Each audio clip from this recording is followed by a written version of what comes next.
Hey everybody, it's Miss Mary again, back with another virtual story time from Midpoint Library. Do you enjoy these story times? I hope you do because I have a blast.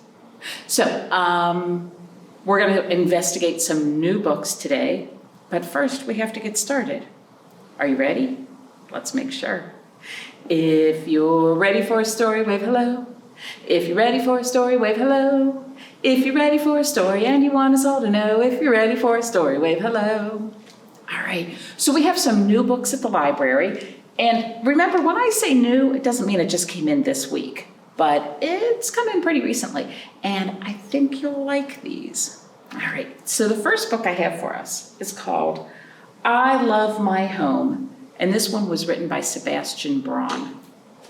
Do you love your home? Do you like where you live? A lot of people like where they live. In fact, I like where I live so much, I've never moved. It's true. I was born in that house. Anyway, so I love where I live. I love my home. And so that's what we're going to read about today. I Love My Home by Sebastien Braun. The bear says, I love my home in the forest. It's my playground, a place to have fun. I love my home in the treetops. I can see everything from here. I love my home underground, where it is warm and snug. I feel safe there with my family.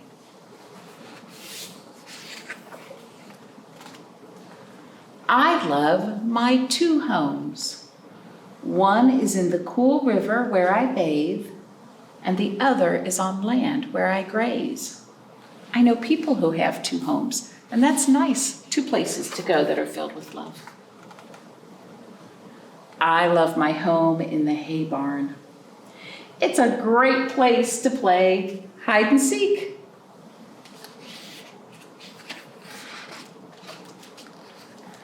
I love my home in the ocean.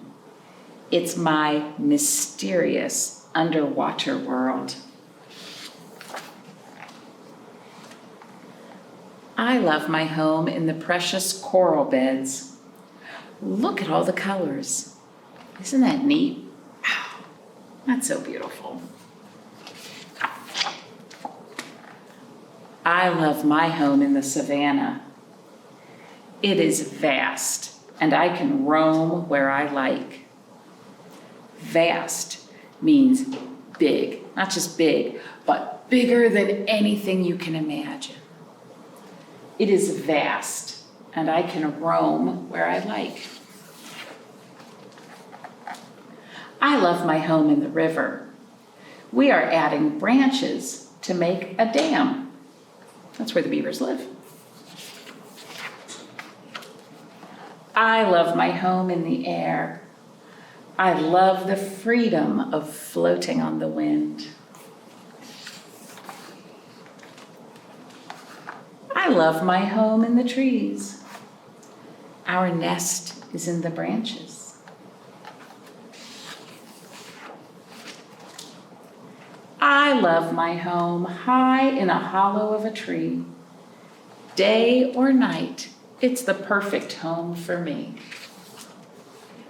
And there we are. That's called I Love My Home. I think it's interesting how the animals each live in different places, right? Because different kinds of animals live in different kinds of places, but they're all just right for them. And if I were an animal, I would like to be a bird because I want to fly. Have I told you that before? I don't want to fly like a superhero does to get someplace really fast. I want to be able to just flap around and float over a field and look down on it. I would like that a lot. What would you like to be? What animal characteristic would you like to have? That's good. You should talk to your grown-up about if you could act like an animal, what would it be? Would you like to fly? Would you like to swim? I mean, I know swimming in the pool or even in the ocean is fun, but like a fish is in the water all the time and never comes out. What kinds kinds of things would you like to do? Good thing to talk to your grown-up about. You know what? Speaking of things we like to do, I have this song that a friend of mine taught me. And oh my gosh, the day that she taught me this song, we just laughed and laughed and laughed. It's such a fun one. And it involves your hands. Okay? You got your hands? We're going to hold your hands up high. Hold your hands up high. Hold your hands down low. Hold your hands in the middle and wiggle them so. Put your elbows in front. Put your elbows in back. Put your elbows to the side and quack, quack, quack. You want to do it again? All right. You got your fingers? You got your hands going? Hold your hands up high. Hold your hands down low. Hold your hands in the middle and wiggle them so. Put your elbows in front. Put your elbows in back. Put your elbows to the side and quack, quack, quack. Quack, quack, quack. See, it always comes back to birds with me. Okay, I have another book for us that is new to our library, and this one is called Lost Things. This one was written for us by Carey Sookocheff. Sookocheff, I hope I'm saying that right, Carey. Okay, Lost Things. Have you ever lost something important to you? It happens sometimes, right? A toy, or maybe a book, or oh my gosh, when I lose my hair rubber bands, my hair ties, oh my goodness, then I can't put my hair in my ponytail, right? It's hard when you lose things. Well, this is a book about lost things. And something I'm going to point out to you is in the pictures, nice colors. I like it. They're very calming colors, not bright things. But there's sometimes just a tiny bit of red. Like if we look at this first picture, we see the dog's collar is red. And we see that her hair tie is red. Or I guess it's a ribbon, isn't it? So they're out taking a walk. Oh, and by the way, this is a book with no words. So I'm going to provide some of the words. And sometimes I'm just going to be quiet and you can tell your grown-up what's going on. So we're going to start off. She's taking a walk in the park with her dog. And the dog sees what? That's right. Oh no. Sometimes things are lost. There are a few words, not many. Sometimes things are lost. Look, the dog got away from her, so the dog is lost, right? Maybe. Sometimes things are lost. Her hair ribbon fell out. And once in a while, lost things find a new home. Look. Now the bird is using the ribbon to make its nest a little fancier. Birds really like shiny, a lot of birds like shiny things in their nests. And this child is noticing the bird. Do you notice that the child dropped something and walked away? Uh-oh. Sometimes lost things follow the red items. Sometimes lost things have to wait to be found. There's the lost and found. Other than the toy and the lost and found, do you see anything else in this picture that is red? That's right, the pencil. Other times, lost things, well, they aren't missed at all. You think she's going to notice that that pencil's gone? Probably not. But the lost thing can become someone else's treasure. Used to be her pencil, now it's holding the plant up.